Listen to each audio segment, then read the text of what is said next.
রাশিয়ার সাবেক president Dmitry মেদভেদেভের মন্তব্যকে কেন্দ্র করে নতুন করে উত্তেজনা ছড়িয়েছে রাশিয়া ও যুক্তরাষ্ট্রের মধ্যে।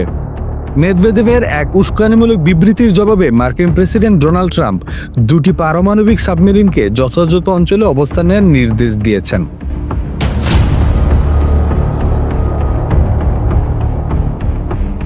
নিজের মালিকানাধীন ট্রুথ সোশ্যালে ট্রাম্প জানান, রাশিয়ার সাবেক প্রেসিডেন্টের মন্তব্যকে হালকাভাবে নেওয়া যায় না।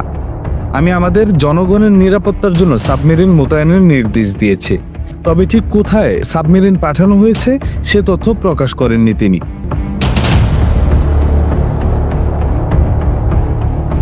ইউক্রেন যুদ্ধ নিয়ে ট্রাম্প সম্প্রতি রাশিয়াকে একাধিকবার আলটিমেটাম দিয়েছেন।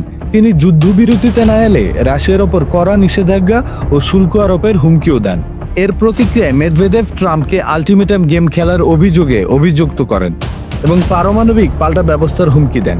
এমনকি তিনি রুশ অস্ত্র ভাণ্ডারের ডেড হ্যান্ড ব্যবহার উল্লেখ করেন, যেটি আক্রমণের ইঙ্গিত পেলে স্বয়ংক্রিয়ভাবে পারমাণবিক হামলা চালায়।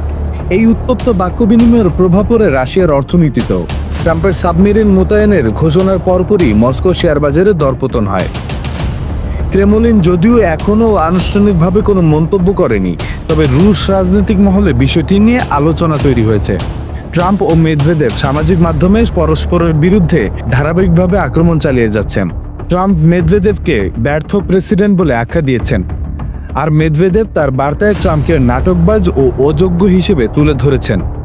বর্তমান পরিস্থিতি যতটা কূটনৈতিক ততটাই ব্যক্তিগত, তবে এই টানাপোড়েন যদি আরও বাড়ে তাহলে তা বৈশ্বিক নিরাপত্তার জন্য উদ্বেগজনক হয়ে উঠতে পারে।